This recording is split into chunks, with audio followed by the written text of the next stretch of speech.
अस्सलाम वालेकुम व्यूअर्स, मैं हूं कैसर अब्बास, प्राइमरा P6 कंसल्टेंट। इस वीडियो में सबसे पहले तो मैं आपको प्राइमरा P6 का इंट्रोडक्शन करवाऊंगा और सेकंड नंबर पे हम सिस्टम कॉन्फ़िगरेशन करेंगे, जिसे आप इन्वायरमेंटल सेटिंग्स कह सकते हैं। कि जब भी आप प्राइमरा इंस्टॉल करते हैं तो सबसे पहला काम करते हैं जो उसकी बेसिक सेटिंग्स होते हैं, जो आप अपनी कंपनी की रिक्वायरमेंट के मुताबिक जो भी पैरामीटर्स होते हैं वो सेट कर लेते हैं, और थर्ड पे हम प्रोजेक्ट प्लानिंग पे वर्किंग करेंगे। तो हम स्टार्ट करते हैं introduction to प्राइमरा P6 professional R20.12। तो ये बेसिकली ऑरेकल प्राइमरा P6 का जो रिलीज है, हम जो यूज करेंगे वो है R20.12। ये दिसंबर 2020 में आया है। और इसकी हम बात करते हैं इंट्रोडक्शन की, तो Primavera P6 is a project management tool। Primavera P6 basically project management का सॉफ्टवेयर है जो यूज करते हैं हम प्रोजेक्ट प्लानिंग एंड कंट्रोल के लिए। तो इसमें टू मेजर एरियाज हैं जिस पे हम डिस्कस करेंगे। नंबर वन है time management. Time management basically क्या होता है, स्केड्यूल, और कॉस्ट मैनेजमेंट बजटिंग होती है। हम प्रोजेक्ट की बात करते हैं तो प्रोजेक्ट पे थ्री पार्टीज इन्वॉल्व होती हैं, क्लाइंट, कंसल्टेंट और कॉन्ट्रैक्टर। ये बताने का ये मकसद है कि जो ज़्यादा प्राइमरा को डिटेल में यूज़ करता है वो करता है कॉन्ट्रैक्टर के। जब आपको प्रोजेक्ट अवार्ड हो जाता है, क्लाइंट और कंसल्टेंट की रिक्वायरमेंट होती है कि आप स्केड्यूल सबमिट करवाएं, तो वो कॉन्ट्रैक्टर करवाता है जो ज़्यादा डिटेल में वर्किंग करता है। इसके बाद बेसिक डॉक्यूमेंट्स जहाँ से डाटा एक्सट्रैक्ट करते हैं। नंबर वन है कॉन्ट्रैक्ट, कॉपी ऑफ कॉन्ट्रैक्ट, जिसे हम एग्रीमेंट भी कह सकते हैं, जिससे हमें start date, finish date, terms and conditions पता चलती हैं। नंबर टू है बिल ऑफ क्वांटिटी, जिसे हम BOQ कहते हैं। इससे हमें तमाम जो भी आइटम्स होते हैं उनकी क्वांटिटीज पता चल जाती है, उसका जो भी यूनिट है और रेट और उसकी टोटल कॉस्ट पता चल जाती है। स्कोप ऑफ वर्क हमें BOQ से मिलता है। ड्राइव से हमें डिज़ाइन पता चल जाता है कि क्योंकि BOQ में टोटल क्वांटिटी दी होती है कि जैसे कंक्रीट करनी है तो टोटल आपने कितनी करनी है, और वो कहाँ कहाँ करनी है वो हमें कंस्ट्रक्शन ड्राइंग से पता चल जाता है। अगर हम प्रोजेक्ट की बात करते हैं तो जिस तरह पहले भी डिस्कस हो चुका है कि प्रोजेक्ट को टू फेजेस में डिवाइड किया गया है, planning phase and execution phase. Planning phase and execution phase. हम बात करते हैं कि प्लानिंग फेज, इसमें सबसे पहले हम डिस्कस करेंगे time management. Time management basically क्या होता है, स्केड्यूल। जब सबसे पहले तो हम देखते हैं कि हमें किस प्रोजेक्ट का स्केड्यूल बनाना है। सबसे पहले प्रोजेक्ट नेम, उसके बाद सेकंड नंबर पे जो चीज हम बनाएंगे वो होगा WBS, work breakdown structure. Work breakdown structure basically क्या होता है कि हम अपने प्रोजेक्ट को डिफरेंट पार्ट्स में डिवाइड कर देते हैं। इसकी एग्जांपल ये है कि सपोज हमने एक बिल्डिंग बनानी है, तो बिल्डिंग को हम डिफरेंट पार्ट्स में किस तरह ब्रेक कर सकते हैं, फ्लोर वाइज कर सकते हैं। Basement 1, second, lower ground, ground floor, floor wise break कर लें। अगर फर्दर आप उन्हें उसको ब्रेक करना है तो डिपार्टमेंट वाइज के फ्लोर 1 जो है उसमें सिविल वर्क है, मैकेनिकल वर्क है, इलेक्ट्रिकल वर्क, तो आप अगर डिपार्टमेंट वाइज फिर उनको भी फर्दर ब्रेक कर सकते हैं। तो इससे क्या होता है, प्रोजेक्ट की मॉनिटरिंग, कंट्रोलिंग, रिपोर्टिंग इजी हो सकती है। किसी भी प्रोजेक्ट को आप department wise, area, zone, discipline के सबसे पहले बड़े पार्ट्स में ब्रेक कर लें, बड़े कंपोनेंट्स में कर लें, फिर उनके सब कंपोनेंट्स बना लें। तो इससे क्या होता है, प्रोजेक्ट की मॉनिटरिंग, कंट्रोलिंग, रिपोर्टिंग इजी हो जाती है। WBS बनाने के बाद हम एक्टिविटी या टास्क बनाते हैं कि उसमें क्या क्या आपने एक्टिविटीज परफॉर्म करनी है। एस्टिमेटेड ड्यूरेशन, इसके बाद हम एक्टिविटीज की एस्टिमेटेड ड्यूरेशन देते हैं, जिसे ओरिजिनल ड्यूरेशन भी कहा जाता है, और ये डिपेंड करती है रिसोर्सेज पे, 3M पे, मैन पावर और मटेरियल और मशीनरी पे, कि हमारे पास रिसोर्सेज कितने अवेलेबल हैं और जो हम रिसोर्स यूज कर रहे हैं उसका प्रोडक्टिविटी रेट के 1 घंटे में, 1 दिन में कितनी वो एक्टिविटी परफॉर्म कर सकता है। जैसे मैसन है तो 1 दिन में सपोज हम कहते हैं कि वो 1000 ब्रिक्स लगा लेता है, तो हम देखेंगे टोटल नंबर ऑफ ब्रिक्स कितनी लगानी है उस एक्टिविटी पे, और हमें हमारे पास कितने मैसन अवेलेबल होंगे उसकी बेस पे टाइम अज्यूम करते हैं कि इतने टाइम में ये हम एक्टिविटी परफॉर्म कर सकते हैं, और ये भी एक्सपीरियंस बेस्ड चीज होती है। इसके बाद आता है माइलस्टोन, अचीवमेंट, गोल, इवेंट भी से हम कहते हैं कि माइलस्टोन बेसिकली ये होता है कि जब आप प्रोजेक्ट को डिफरेंट पार्ट्स में डिवाइड कर देते हैं तो जो मेजर एरिया, जहां से भी एरिया स्टार्ट हो रहा था वो स्टार्ट माइलस्टोन कहलाता है, और जहां पे उसका एंड हो रहा था वो फिनिश माइलस्टोन कहलाता है। और माइलस्टोन की हमेशा जीरो ड्यूरेशन होती है या इंडिकेटर होता है। इसके बाद जब हम माइलस्टोन सेट कर लेते हैं, फिर linking of project activities, dependency से हम बोलते हैं कि हम एक्टिविटीज को कनेक्ट कर देते हैं एक एक्टिविटी को दूसरी एक्टिविटी से। अब इसकी जो 4 टाइप्स है, SS, SF, FS and FF. SS होता है कि हम 2 एक्टिविटीज एक ही डेट को स्टार्ट करना चाहते हैं, पॉसिबल है तो हम रिलेशन बना देते हैं एसएस। एसएफ होता है कि जिस दिन को ए स्टार्ट हो उस दिन को बी स्टार्ट टू फिनिश की एक स्टार्ट हो रही है और दूसरी फिनिश। ये बहुत रेयर केस होते हैं। मैक्सिमम यूज होती है फिनिश टू स्टार्ट की, एक फिनिश हो रही है और दूसरी स्टार्ट हो रही है, और फिनिश टू फिनिश है कि दोनों एक्टिविटीज एक ही डेट को फिनिश हो रही हैं। इसके बाद जब हम लिंकिंग कर देते हैं तो सिस्टम क्रिटिकल पाथ मेथड, एक टर्मिनोलॉजी यूज होती है, उसको अप्लाई करते हुए हमें बता देता है कि इसमें कौन सी एक्टिविटीज क्रिटिकल है, कौन सी एक्टिविटीज नॉन क्रिटिकल है। फ्लोट टाइम बेसिकली कुशन या मार्जिन कह सकते हैं। तो टाइम मैनेजमेंट से सिंपल हमें ये पता चल जाता है कि 3 इयर्स का प्रोजेक्ट है, उसकी स्टार्ट डेट क्या है, फिनिश डेट क्या है, हर एक्टिविटी की स्टार्ट डेट, फिनिश डेट हमें पता चल जाती है, और ये पता चल जाता है वो एक्टिविटी क्रिटिकल है या नॉन क्रिटिकल है। क्रिटिकल से ये पता चल जाता है कि इन एक्टिविटीज पे, जो क्रिटिकल एक्टिविटीज होती है उस पर टाइम पे रिसोर्सेज अवेलेबल होने चाहिए। अगर एक दिन भी लेट करेंगे तो आपके प्रोजेक्ट की एंड डेट डिस्टर्ब हो सकती है। और नॉन क्रिटिकल का ये मतलब होता है कि इन एक्टिविटीज पे आप डिले कर सकते हैं, यानी कि इस एक्टिविटी के सोर्सेज किसी और एक्टिविटी पे यूज कर सकते हैं या उसमें आप डिले करने की गुंजाइश है। और फ्लोट टाइम बेसिकली मार्जिन, इसे आप कह सकते हैं, कुशन कह सकते हैं। और इसमें total float, free float, project float भी होता है, और वो हम नेक्स्ट लेक्चर में डिस्कस करेंगे जब हम प्रोजेक्ट शेड्यूलिंग करेंगे। इसके बाद सेकंड पार्ट जो है वो है कॉस्ट मैनेजमेंट। इसमें हम 3M यूज करते हैं, मैन पावर, मटेरियल और मशीनरी। नॉर्मली मैन पावर की कैलकुलेशन आवर्स में होती है, मशीनरी आवर्स में होती है, और इसके बाद मटेरियल के डिफरेंट यूनिट्स होते हैं, टन, CFT, SFT, ये BOQ में मेंशन होते हैं। इसके बाद ओवरहेड्स हो जाते हैं, जो मैन पावर, मटेरियल और मशीनरी में कॉस्ट नहीं आती चीज़, वो हमारी एक्सपेंसेस में हम ऐड करते हैं। अब ये 3M मैन पावर, मटेरियल और मशीनरी के रिसोर्सेज हम बना के, इनके डिफरेंट रेट्स होते हैं, डिफरेंट यूनिट्स होते हैं, इनको हर एक्टिविटीज पर असाइन करते हैं, ओवरहेड्स असाइन करते हैं। इससे एक्टिविटी की कॉस्ट पता चल जाती है, टोटल प्रोजेक्ट की कॉस्ट। और cash flow, cash flow basically क्या है, किस मंथ में, किस वीक में आपको कितना पैसा चाहिए। और इससे हमें रिसोर्स मैनेजमेंट भी हो जाती है, हमें ये पता चल जाता है कि एक रिसोर्स है, जैसे स्टील है, पूरे प्रोजेक्ट में 50 टन चाहिए या 500 टन चाहिए, किस मंथ में कितने टन चाहिए और उसके लिए कितना पैसा चाहिए आपको। और इसी तरह हम बात करते हैं, पहले हम डिस्कस भी कर चुके हैं प्लानिंग फेज और एग्जीक्यूशन फेज। जब एक प्रोजेक्ट फुल एंड फाइनल हो जाता है तो अब बना के सबमिट करवा देते हैं क्लाइंट और कंसल्टेंट को। जब वो क्लाइंट आपको कंसल्टेंट अप्रूव कर देता है तो वो बेसिकली आपका बन जाता है बेसलाइन। बेसलाइन या टारगेट क्या होता है, ये बेसिकली रेफरेंस पॉइंट होता है जिससे आप कंपैरिजन कर सकते हैं। जब तक आपके पास किसी प्रोजेक्ट का बेसलाइन या टारगेट नहीं होता तब तक आप कंपैरिजन नहीं कर सकते कि हम प्रोजेक्ट से आगे चल रहे हैं या पीछे चल रहे हैं, कि वेरिएंस पॉजिटिव आ रहा है या नेगेटिव साइड पे जा रहे हैं। इसके बाद एग्जीक्यूशन फेज जब स्टार्ट हो जाता है तो collection of progress from site and recording of progress का प्रोसेस शुरू हो जाता है। इससे क्या होता है कि हमारे पास एक DPR होती है, डेली प्रोग्रेस रिपोर्ट, जो साइट से वर्क डन की रिपोर्ट आती है तो वो इनपुट देते हैं। इससे हमें ये पता चल जाता है कि हम 7 डेज की एक्टिविटी थी, हमने 10 डेज में की तो 3 डेज वेरिएंस नेगेटिव है, और अगर 7 दिन की एक्टिविटी हमने 5 डेज में की है तो 2 डेज वेरिएंस पॉजिटिव है।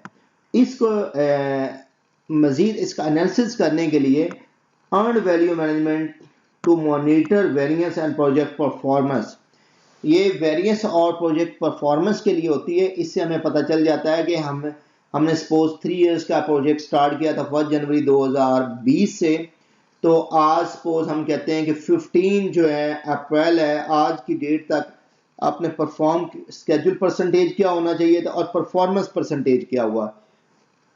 सपोज हम कहते हैं कि जो सिस्टम ने कैलकुलेशन की उसने 15% की स्केड्यूल था और परफॉर्म आपने किया 10% प्रोग्रेस आपकी कम है। और अगर आपने 15% करनी थी, आपकी परफॉर्मेंस जो है वो 20% है। स्केड्यूल के मुताबिक 15 था जबकि परफॉर्मेंस 20% है, तो 5% आपने अच्छा परफॉर्म किया। तो इसमें CPI, SPI cost performance index और शेड्यूल परफॉर्मेंस इंडेक्स से हमें ये चीज़ कॉस्ट ज़्यादा भी हो सकती है, कम भी हो सकती है, तो वो हमें बताता है सिस्टम कितने परसेंट आपने कॉस्ट ज़्यादा लगा ली या कितने परसेंट आपने सेविंग की। अभी ये हमने इंट्रोडक्शन किया, अभी हम प्रैक्टिकल वर्किंग करने जा रहे हैं सॉफ्टवेयर पे। जब भी आपने सॉफ्टवेयर ओपन करना, सबसे पहले इसमें हम सिस्टम कॉन्फ़िगरेशन में आएंगे। इसके लिए सबसे पहले हम इंडस्ट्री सिलेक्ट करेंगे, ये किस इंडस्ट्री के लिए आपको सॉफ्टवेयर चाहिए। Go to admin, next admin preferences, इसके बाद इंडस्ट्री पे क्लिक करेंगे। तो यहाँ पे ऑप्शन आ रहा है industry selection, select the industry to use for terminology and default calculation settings in P6 professional. तो हम देखेंगे कि आपकी कंपनी किस इंडस्ट्री के अंडर आती है, तो वो हम सिलेक्ट कर लेंगे। अभी हम इंजीनियरिंग एंड कंस्ट्रक्शन को सिलेक्ट कर रहे हैं। इसके बाद इसको क्लोज कर देंगे और ओके पे क्लिक कर देंगे। सेकंड नंबर पर हम यहाँ पे जनरल में आके यहाँ फर्स्ट डे ऑफ वीक, कि जो फर्स्ट वर्किंग डे है, जैसे पाकिस्तान में मंडे है, आप अगर पाकिस्तान से बाहर और किसी कंट्री में है तो उसके मुताबिक आप सेट कर लेंगे यहाँ पे मंडे। इसके बाद हम EPS बनाएंगे, enterprise project structure. Go to enterprise, next enterprise project structure. ये एंटरप्राइज प्रोजेक्ट स्ट्रक्चर क्या होता है कि आपकी कंपनी किस नेचर के प्रोजेक्ट्स पे काम करती है, कि कौन कौन से डिपार्टमेंट्स हैं। तो इससे क्या फ़ायदा होता है कि हमारे पास कोई ज़्यादा हैं प्रोजेक्ट्स तो वो डिसिप्लिन वाइज नज़र आएंगे। इसकी एग्जांपल, हम एक कंपनी है पाकिस्तान में डेस्कॉन इंजीनियरिंग लिमिटेड, तो हम डेस्कॉन की एग्जांपल लेंगे। तो सबसे पहले तो आईडी में हम कंपनी आईडी लिखेंगे DEL और यहाँ पे फुल नेम डेस्कॉन इंजीनियरिंग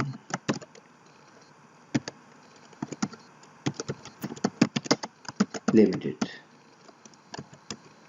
इसके बाद राइट साइड पे ऐड का बटन है, इस पे क्लिक करेंगे। जैसे आप क्लिक करेंगे तो इसकी सब ब्रांच बन जाएगी। तो इसमें सबसे पहले हम फर्स्ट डिपार्टमेंट बनाते हैं CONST और फुल नेम है कंस्ट्रक्शन। और इसके बाद फिर हम ऐड करते हैं और सेकंड ENGG।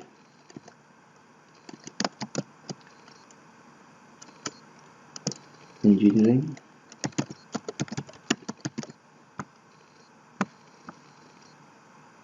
और next PROC procurement.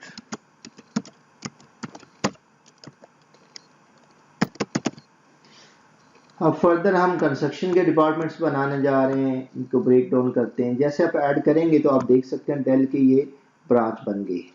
Fourth number पे आगे इसको हम फुल शिफ्ट करेंगे, शिफ्ट अप और शिफ्ट राइट करते हैं तो इसकी सब ब्रांच बन जाती है। तो फर्स्ट है CVL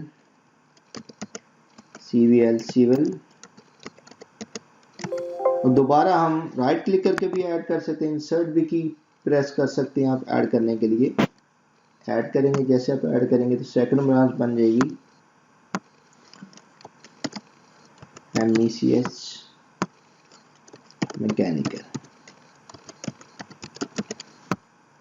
और थर्ड ब्रांच इलेक्ट्रिकल।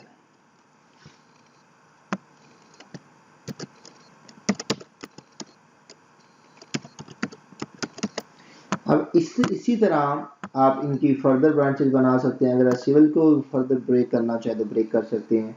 अब इसी तरह आप इंजीनियरिंग को भी ब्रेक कर सकते हैं, इसकी फर्दर ब्रांचेस बना सकते हैं। और इसको बनाने के बाद आप डिस्प्ले पे क्लिक करेंगे। जैसे आप डिस्प्ले पे क्लिक करेंगे तो चार्ट व्यू का टैब आ जाएगा। यहाँ पे क्लिक करेंगे तो ये देख सकते हैं हमने इनपुट टेबल व्यू में दिया था, आउटपुट हमें चार्ट व्यू में शो हो रहा है। अब देखिए डेल की 3 ब्रांचेज हैं, कंस्ट्रक्शन, इंजीनियरिंग एंड प्रोक्योरमेंट। इनको हॉरिजॉन्टल शो कर रहा है, जब कंस्ट्रक्शन की ब्रांचेज वर्टिकल आ रही है। तो आप यहाँ पे कंस्ट्रक्शन पे क्लिक करेंगे, डिस्प्ले, अरेंज चिल्ड्रन, हॉरिजॉन्टल, और यहाँ से आप इसकी कलर स्कीम भी सेट कर सकते हैं। बॉक्स कलर जो हम इसको ग्रीन कर देते हैं, और यहाँ पे फॉन्ट कलर भी आप अपनी मर्जी का सिलेक्ट कर सकते हैं। इसको हम ब्लैक सपोज कर देते हैं। Okay okay. यहाँ से जूम इन जूम आउट का ऑप्शन है, जूम इन भी कर सकते हैं और यहाँ से ही जूम आउट भी कर सकते हैं। और इसमें हम यूज़ करते हैं जूम टू बेस्ट फिट के, इस विंडो के लिहाज से उसको फिट करते हैं।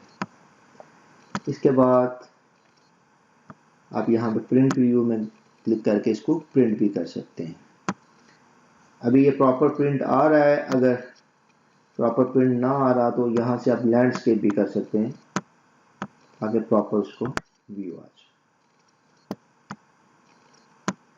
उसके बाद इसको हम क्लोज कर देंगे, डिस्प्ले टेबल व्यू। तो ये हमने ईपीएस बना लिया, एंटरप्राइज प्रोजेक्ट स्ट्रक्चर। और नेक्स्ट हम बनाने जा रहे हैं OBS, organizational breakdown structure. EPS represent करता है कंपनी को, ओबीएस उसकी मैनेजमेंट होती है। इसे हम रिपोर्टिंग सिस्टम भी कहते हैं कि जो लोग इसको रन कर रहे होते हैं। जिस भी कंपनी में आप वर्किंग कर रहे हैं तो उसको जो लोग रन कर रहे हैं, टॉप पे सीईओ, उसके नीचे डायरेक्टर्स हैं, डायरेक्टर्स के नीचे प्रोजेक्ट मैनेजर्स हैं, मिस्टर अली। हम एक ये रफ डाटा यूज कर रहे हैं, मिस्टर अली। इसके बाद हम दोबारा ऐड करेंगे यहाँ पे, ओके। और यहाँ पर डायरेक्टर कंस्ट्रक्शन मिस्टर असद। दोबारा इसकी हम एक और ब्रांच बना लेंगे, डायरेक्टर इंजीनियरिंग मिस्टर कामरान।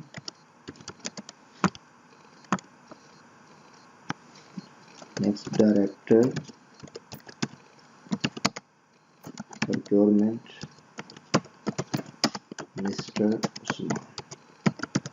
और इसी तरह फिर हम इनकी फर्दर ब्रांचेस बना सकते हैं, project manager mister Noman.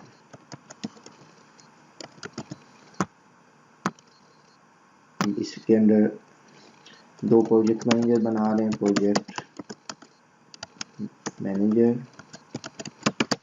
Mister Nasir. और फर्दर इसको हम ब्रांचेस बना सकते हैं, डायरेक्टर इंजीनियरिंग, डायरेक्टर प्रोक्योरमेंट। और जिस तरह हम प्रोजेक्ट मैनेजर, इसके नीचे इसको कौन रिपोर्ट कर रहा है, साइट इंजीनियर के नीचे सुपरवाइजर लेवल तक नॉर्मली बनाया जाता है। और यहाँ पे चार्ट व्यू पे क्लिक करेंगे तो आपको इसका चार्ट व्यू नज़र आ जाएगा। इसको ईपीएस की तरह आप इसकी कलर स्कीम भी चेंज कर सकते हैं, जूम इन जूम आउट भी कर सकते हैं और प्रिंट भी किया जा सकता है। इसके बाद नेक्स्ट हम कैलेंडर सेट करेंगे and go to enterprise. Next calendars. अब कैलेंडर्स में आप देख सकते हैं 3 कैलेंडर्स आ रहे हैं, global, resource and project. Global जो कैलेंडर होता है वो कैलेंडर होता है जो एक से ज़्यादा प्रोजेक्ट के लिए हम यूज़ कर सकते हैं, जनरल कैलेंडर होता है। रिसोर्स कैलेंडर किसी स्पेसिफिक रिसोर्स के लिए और प्रोजेक्ट कैलेंडर किसी सिंगल प्रोजेक्ट के लिए। अभी यहाँ पे आप देख सकते हैं कि हमारे पास प्रोजेक्ट कैलेंडर तो अभी एक्टिव ही नहीं आ रहा, और इसमें हम ग्लोबल भी बना लेते हैं। इसमें 4 बाय डिफॉल्ट 4 कैलेंडर्स आ रहे हैं, 37.5 आवर्स पर वीक आ रहा है, 4 डेज 10 आवर्स, 7 डेज और 5 डेज। हम इधर ऐड करेंगे, हम सपोज 6 डेज का कैलेंडर बनाने जा रहे हैं। तो यहाँ पे हम सिलेक्ट करेंगे 5 डेज जो भी उसके करीब तक कैलेंडर होगा तो यहाँ से हम सिलेक्ट कर लेंगे और यहाँ पे इसका नेम दे देते हैं हम 6 days work week, calendar name. उसके बाद इसको डिफ़ॉल्ट पे क्लिक कर देंगे और यहाँ से इसको मॉडिफाई कर लेंगे। अब यहाँ पे आप देख सकते हैं सैटरडे संडे ऑफ और आ रहा है, जबकि हम सैटरडे को वर्किंग डे में कन्वर्ट करना चाहते हैं तो यहाँ पे हम वर्क वीक पे क्लिक करेंगे और यहाँ पे हम वीकली स्केड्यूल सेट कर देंगे कि हम वीक में कितने दिन वर्किंग करेंगे और कितने घंटे। सपोज हमारी 6 डेज है और सैटरडे हमारा वर्किंग डे, इसको 8 आवर्स का। आप देख सकते हैं कि सैटरडे वर्किंग डे में कन्वर्ट हो गया और संडे ऑफ है। इसमें इसके बाद अगर आपके पास आपने देखना है कि 1 साल का प्रोजेक्ट है, 2 साल का, 1 ईयर, 2 ईयर्स का, तो उसमें हमने उस डेट पे जाके जिसमें आप छुट्टी असाइन करना चाहते हैं, जिसे हम नेशनल हॉलीडेज कहते हैं, तो हम यहाँ पे सपोज 1 मई को हाईलाइट करते हैं और यहाँ पे नॉन वर्क पे क्लिक कर दें। जैसे आप नॉन वर्क पे क्लिक करेंगे तो ये 0 हो जाएगा। और अगर कोई स्पेशल केस है कि आप संडे को वर्किंग करना चाहते हैं तो ये 0 है, इसको वर्क भी आप कर सकते हैं। ये एक्सेप्शन में आ जाता है। अब स्टैंडर्ड का कलर आप देख सकते हैं, ये स्टैंडर्ड, नॉन वर्क और एक्सेप्शन। एक्सेप्शन रूटीन से हट कर कोई आपने अगर चेंज किया हो तो हम 2 को हाईलाइट करते हैं और स्टैंडर्ड पे क्लिक करते हैं तो ये वापस रिवर्स हो जाएगा। हमने इसमें 3 चीज़ें वीकली स्केड्यूल, वर्किंग आवर्स और नेशनल हॉलीडेज डिस्कस कर ली। अगर हम 6 की बात करते हैं 6 मई की, तो यहाँ पे हमने 8 आवर्स वर्किंग कर रहे हैं। तो यहाँ डिटेल वर्क आवर्स पे आते हैं तो यहाँ पे आप देख सकते हैं ये 24 आवर्स का टेबल है, 0 to 30, 30 to 60, आधे घंटे का स्लॉट है, रात 12 से 12:30, 12:30 से 1। ये ब्लू जो शो कर रहा है ये नॉन वर्क कर रहा है और वाइट जो कर रहा है ये वर्किंग। ये इसकी वर्किंग जो है ना सुबह 8 से 8:30, 8:30 से 9, और यहाँ पे ब्रेक टाइम जो है 12 से 1 आ रहा है। तो हम ओवरऑल को चेंज करना है, हम स्पेसिफिक डेट को नहीं करना चाहते। तो वर्क वीक में आएंगे, यहाँ पे मंडे टू सैटरडे हम हाईलाइट करते हैं और यहाँ पे ये ब्रेक टाइम 12 से 1 आ रहा है तो इसको हम वर्क कर देते हैं, इसको भी वर्क कर देते हैं। ओके पे क्लिक किया तो यहाँ पे टोटल वर्क आवर्स पे आए तो ये आप देख सकते हैं 9 आवर्स, जबकि हमने 8 आवर्स का रखा था कैलेंडर। तो यहाँ पे आके हम दोबारा उसको चेंज कर देते हैं, मंडे टू सैटरडे हाईलाइट करेंगे और ब्रेक टाइम 1 से 2, non work, okay.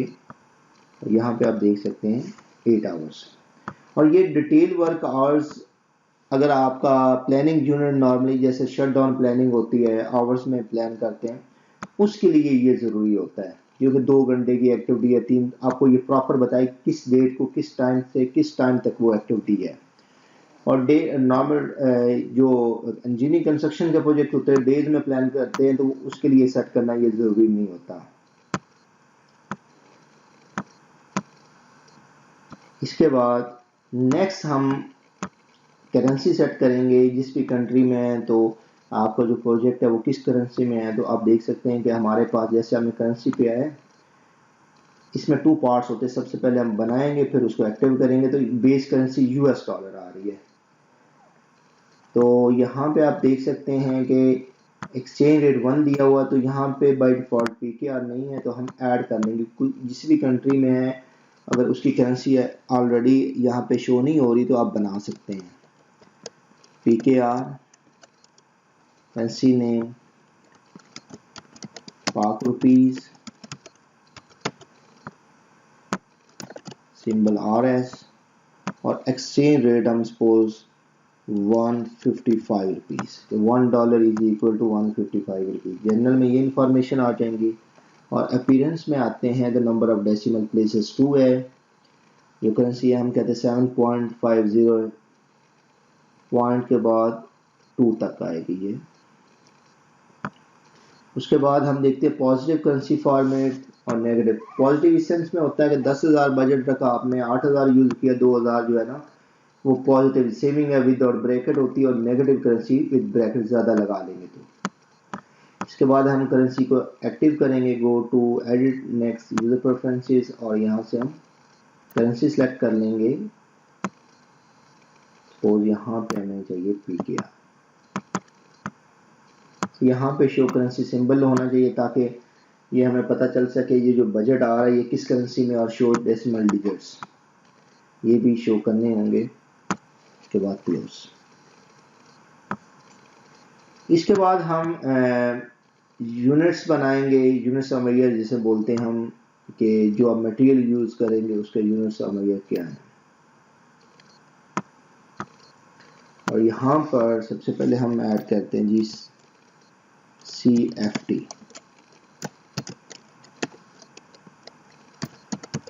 Cubic feet, next SFT, feet,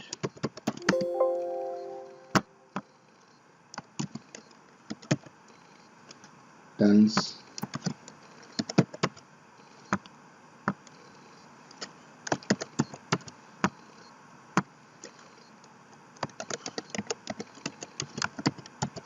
kilograms,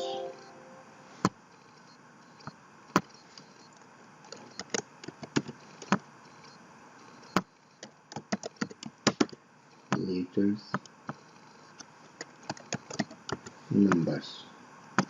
इसे हम ब्रिक्स यूज करते हैं तो वो उसके लिए हम यूनिट बना रहे हैं नंबर्स। यूनिट्स ऑफ मेजर बनाने के बाद हम आएंगे एक्सपेंस कैटेगरीज पर, go to admin, next admin categories, next expense categories.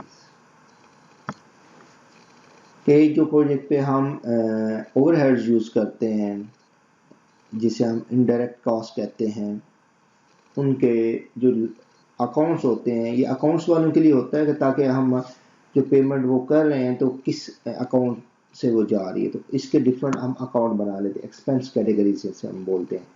इसमें ऑलरेडी ये एक्सपेंस कैटेगरीज आ रही हैं, कोई अगर बनाना चाहे तो आप ऐड करके सिंपल, जिस तरह हम यहाँ बना रहे हैं जी सब कॉन्ट्रैक्ट, सब कॉन्ट्रैक्ट। नेक्स्ट हम इसका टाइम यूनिट सेट करेंगे, इसके लिए go to admin, edit, next user preferences, next time units. Units format for man power and machinery के, मैन पावर और मशीनरी की कैलकुलेशन हम किस में करेंगे, और शो यूनिट लेवल। और ड्यूरेशन फॉर्मेट फॉर प्रोजेक्ट, ये प्रोजेक्ट प्लानिंग यूनिट होता है कि जो प्रोजेक्ट प्लान करने जा रहे हैं वो डेज में करेंगे या आवर्स। नॉर्मली कंस्ट्रक्शन इंजीनियरिंग के प्रोजेक्ट डेज में प्लान करते हैं, और इसके अलावा शट डाउन है तो आवर्स में भी आप प्लान कर सकते हैं, या वीक्स में या मंथ में। ऐसे बहुत बड़े प्रोजेक्ट्स जैसे 15 ईयर्स का, 20 ईयर्स का प्रोजेक्ट है तो उसको हम वीक्स वाइज भी प्लान कर सकते हैं। ये एक्टिविटी है 5 वीक्स की है, 10 वीक्स की है, तो उस तरह हम उसको अज्यूम कर सकते हैं। इसके बाद है units for time format, so unit time can be shown as a percentage और एज यूनिट पर ड्यूरेशन। अगर हम बात करते हैं कि डेली हम 8 आवर्स काम करेगा एक रिसोर्स, तो परसेंटेज में अगर हम बात करते हैं तो 100% होगा, और 4 आवर्स करेंगे तो वो 50% होगा। तो ये इसलिए शो कर रहा है कि आप इसको यूनिट्स में रखना चाहते हैं या कि परसेंटेज में, तो हम इसको यूनिट्स में शो करते हैं। इसके बाद क्लोज। अब ये सेटिंग्स, बेसिक सेटिंग्स कर लें, इसके बाद हम प्रोजेक्ट की फाइल बनाने जा रहे हैं। Go to file, next new.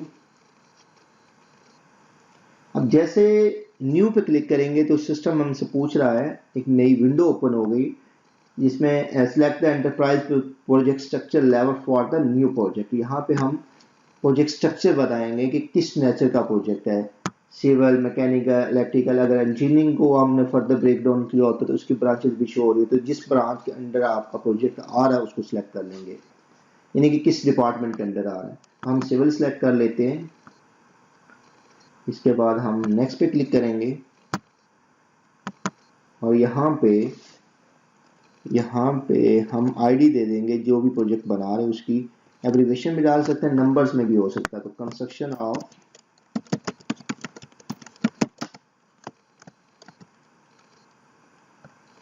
IT tower.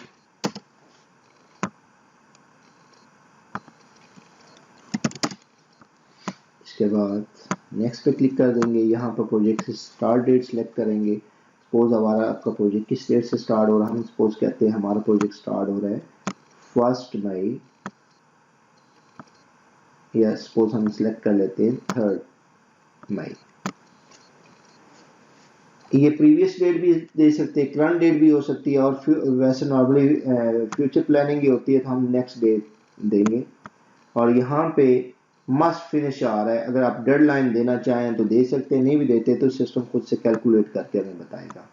इसके बाद नेक्स्ट पे क्लिक करेंगे और यहाँ पे जो आपने OBS बनाया है वो हम यहाँ से सिलेक्ट कर लेंगे। और बाज़ पर ये है कि आपने बनाया वो शो नहीं हो रहा होता, तो यहाँ पे डिस्प्ले में जाके ऑल OBS एलिमेंट्स कर देते हैं तो वो शो हो जाता है।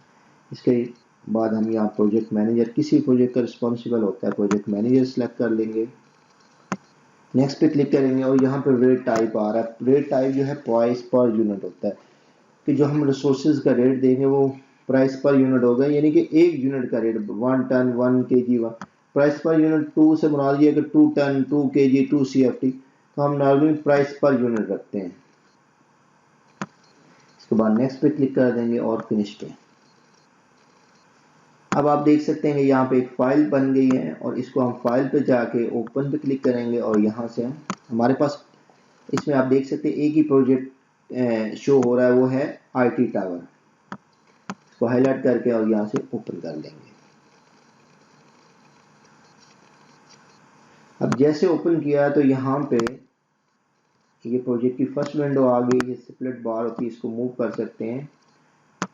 तो यहाँ पे हम प्रोजेक्ट नेम शो करना चाहते हैं, इसके लिए हम गो टू व्यू पे और जाएंगे और नेक्स्ट है जी ग्रुप एंड सॉर्ट, और यहाँ पे हम WPS पे क्लिक कर देंगे। इस विंडो पे हम काफ़ी डिटेल में वर्किंग करेंगे, तो जस्ट अभी यहाँ पे प्रोजेक्ट नेम शो करने के लिए हम यहाँ WPS सेलेक्ट करेंगे। जैसे आप WPS सेलेक्ट करेंगे तो यहाँ पे प्रोजेक्ट नेम शो हो गया। तो अब टॉप पे देख सकते हैं जहाँ पे प्रोजेक्ट नेम आ रहा है, सॉफ्टवेयर का नेम आ रहा है, इसे बोलते हैं टाइटल बार। और सेकंड नंबर पे फाइल एडिट व्यू, ये कहलाती है मेन मेन्यू। और थर्ड नंबर पे है स्टैंडर्ड टूल बार, यहाँ पे ये शॉर्टकट बने हुए हैं। और ये एरिया जहाँ मैं ये कर्सर मूव कर रहा हूँ, यहाँ पे प्रोजेक्ट का नेम भी आ रहा है, ये एक्टिविटी टेबल कहलाता है। और राइट साइड पे ये एरिया जो आ रहा है, यहाँ ग्राफिकल जो प्रेजेंटेशन बार्स आती हैं, ये बार चार्ट एरिया कहलाता है। और ये ऊपर टाइम स्केल है, इन बार्स को कंट्रोल करने के लिए ये ब्लू लाइन जो है ये डाटा डेट लाइन कहलाती है। तो हम सबसे पहले प्रोजेक्ट पे काम स्टार्ट करते हैं। तो फाइल बनाने के बाद जो प्रोजेक्ट प्लानिंग का पार्ट हम स्टार्ट करते हैं, तो इसमें सबसे पहला काम करते हैं WBS वर्क ब्रेकडाउन स्ट्रक्चर। इसकी एग्जांपल है हमारे पास। तो सबसे पहले तो हम रोटेट कर लेंगे। आप देख सकते हैं सपोज ये 3 ब्लॉक्स हैं, इस प्रोजेक्ट में हमारे पास 3 ब्लॉक्स हैं। ये है construction of Lahore centre, construction of Lahore centre, जिसको हमने नाम उधर जो दिया है वो है IT टावर दे सकते हैं, जो भी, या कंस्ट्रक्शन ऑफ लाहौर सेंटर। इसके 3 पार्ट्स है, preparation phase, construction phase and final phase. अब ये आप टॉप पे देख सकते हैं कि ये जो हमारे पास प्रोजेक्ट आ रहा है ये WBS लेवल 1 है, और इसके 3 ब्रांचेज हैं। ये लेवल 2, यानी कि ये बाप है, इसके 3 बेटे हैं, तो ये लेवल 2 कहलाएंगे, चाहे इसके 50 चिल्ड्रन भी हो। तो यहाँ पे आप देख सकते हैं प्रिपरेशन के शब्द है, प्रिपरेशन वर्क, कंस्ट्रक्शन फेज में construction work block A, B and C, और फाइनल में फाइनल वर्क है, तो ये लेवल 3 कहलाएगा। तो अब यहाँ पे सबसे पहले हम WBS बनाने के लिए आएंगे, go to project, next WBS।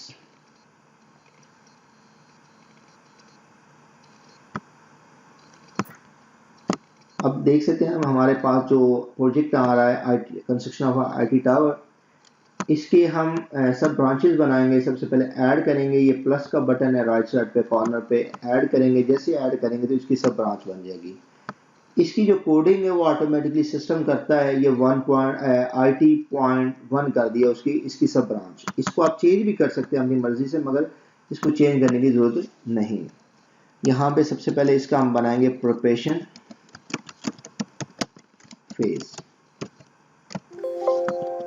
और आप इसमें देख सकते हैं सेकंड है कंस्ट्रक्शन फेज और थर्ड है फाइनल फेज। और यहाँ पे जिसकी सब ब्रांच बनानी है उसको हाईलाइट करते हैं, आप राइट क्लिक करके भी ऐड कर सकते हैं और सेकंड आ जाएगा कंस्ट्रक्शन फेज। और अगर यहाँ पे आप ऐड करते हैं तो इसकी सब ब्रांच बन जाएगी और ये बन जाएगी 2.1। तो इसको आप लेफ्ट भी मूव कर सकते हैं, इस बटन से आप लेफ्ट मूव करेंगे तो इसकी मेन की ब्रांच बन जाएगी और ये हमारे पास आ जाएगा फाइनल फेज। फिर हम फर्दर प्रिपरेशन फेज की सब ब्रांचेस बनाना चाहते हैं, इसी को हम फॉलो करेंगे प्रिपरेशन वर्क और इसमें 3 ब्लॉक्स बनाएंगे, construction work block A B C और फाइनल में फाइनल वर्क। यहाँ पे आप राइट भी क्लिक कर सकते हैं, इंसर्ट की भी प्रेस कर सकते हैं कीबोर्ड से, प्रिपरेशन वर्क। और कंस्ट्रक्शन फेज में हम 3 ब्लॉक्स बनाएंगे, कंस्ट्रक्शन वर्क ब्लॉक ए, उसके बाद हम बनाएंगे कंस्ट्रक्शन वर्क ब्लॉक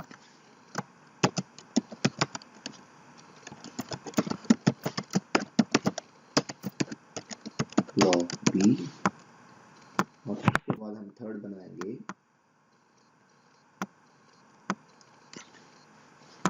और इसको आप कॉपी भी कर सकते हैं।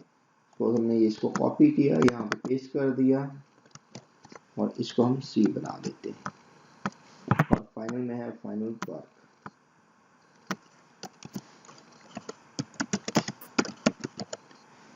ये बनाने के बाद आप यहाँ पे देख सकते हैं ये ट्री की शेप में आ रही है, ये डब्ल्यू बेस आ रहा है, ये हायरार्की बोलते हैं इसे हम। तो यहाँ पे क्लिक करेंगे तो ये असेंडिंग में आ जाएगी, दोबारा क्लिक करेंगे डिसेंडिंग में। तो इसको हमें इसमें ट्री में रखेंगे और यहाँ पे अगर आप राइट क्लिक करते हैं तो यहाँ से कोलैप्स ऑल, इसको कोलैप्स भी कर सकते हैं, एक्सपैंड ऑल एक्सपैंड भी कर सकते हैं। और यहाँ पे कोलैप्स टू के आप लेवल चेक करना चाहते हैं कि किस लेवल तक हमने डब्ल्यू बेस बना। लेवल 1 मेन प्रोजेक्ट आ जाएगा और उसके बाद उसकी फर्दर ब्रांचेस लेवल 2 और उसके बाद उसकी फर्दर ब्रांचेस लेवल 3 पे। हमने ये लेवल 3 बनाया हुआ, अगर हम इसको फर्दर ब्रेक करते हैं तो वो लेवल्स बढ़ते जाएंगे। और यहाँ पे अगर हम देखते हैं तो ये चार्ट भी बन जाता है। इसका मेन जो वर्किंग है वो यहाँ पे ब्रेक डाउन करना, उसके बाद हम फर्दर गैंट चार्ट पर आ जाएंगे। और डब्ल्यू बेस बनाने के बाद नेक्स्ट जो है वो हम एक्टिविटीज बनाएंगे। इसमें इन जो डब्ल्यू बेस बनाया इसमें मेन एक्टिविटीज कौन सी हैं, go to project, next activities. और इसमें बात होता है ये प्रॉपर आपको शो नहीं कर रहा होता डब्ल्यू बेस असेंडिंग ऑर्डर में। फाइल पे जाके एक दफा रिफ्रेश कर लेना चाहिए ताकि प्रॉपर व्यू आ जाए। और यहाँ पे अगर हम इसकी बात करते हैं तो इस प्रोजेक्ट के लिहाज से तो इसमें हमारे पास 4 एक्टिविटीज है, project work start, resource formalisation, site clearance और लेयर मार्किंग। तो यहाँ पर सबसे पहले प्रिपरेशन को हाईलाइट करेंगे और प्लस पे क्लिक करेंगे। तो जैसे प्लस पे क्लिक करते हैं तो यहाँ पे विजिट ओपन हो गया जिसमें आईडी नेम, उसके बाद आप इस पे नेक्स्ट पे क्लिक करेंगे तो WBS आ जाएगा। तो इसको हम करते do not show this visit again और फिनिश कर देते हैं कि ये बार बार ओपन ना हो, यहाँ पे इंफॉर्मेशन आ जाए। और फर्स्ट एक्टिविटी आप देख सकते हैं A1000 से स्टार्ट हो रही है, दोबारा आप ऐड करें तो नेक्स्ट एक्टिविटी A1010 से।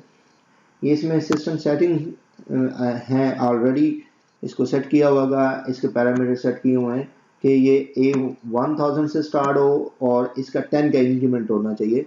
ये भी हम फर्दर डिस्कस करेंगे कि कहाँ पे इसकी सेटिंग चेंज हो सकती है। और इसको हम डिलीट कर देते हैं सपोज, और हम कहते हैं कि सपोज हम ये जो एरिया बना रहे हैं प्रिपरेशन वर्क, इसका रेफरेंस हम ऐड करना चाहते हैं। तो हम यहाँ पे सपोज PW ऐड कर देंगे और दोबारा ऐड करेंगे तो नेक्स्ट एक्टिविटी जो PW 1010 से आ जाएगी। ये 10 का इंक्रीमेंट इसलिए होता है कि इनके दरमियान में आप 9 एक्टिविटीज जो आप ऐड कर सकते हैं। सपोज हमने ये कुछ एक्टिविटीज़ ऐड कर दी और यहाँ पे हम कौन सी एक्टिविटीज़ बना रहे हैं उसका नेम मेंशन कर देंगे, project work starts.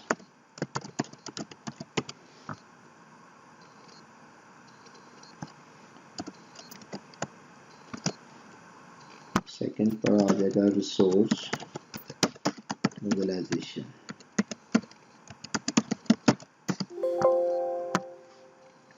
Next site clearance. यहाँ पे आपने जिस नेचर का प्रोजेक्ट है वो एक्टिविटीज ऐड कर लेंगे, जो जो एक्टिविटीज होंगी उसमें। उसके बाद मार्क लेआउट, और यहाँ पे एक्टिविटीज ऐड कर लेंगे आप further A block A B C जो भी आपके पास एक्टिविटीज होंगी। और यहाँ पे एस्टिमेटेड ड्यूरेशन जो है वो हम चेंज कर लेंगे। सपोज हम कहते हैं इसकी 0 ये, और जैसे आपने चेंज किया तो ये देख रहे हैं कि ये डिसेंडिंग ऑर्डर में आ गई। यहाँ पे आप सिंगल यहाँ पे क्लिक करेंगे तो ये असेंडिंग में, दोबारा क्लिक करेंगे तो डिसेंडिंग, तो इसको हमेशा असेंडिंग में रखना है।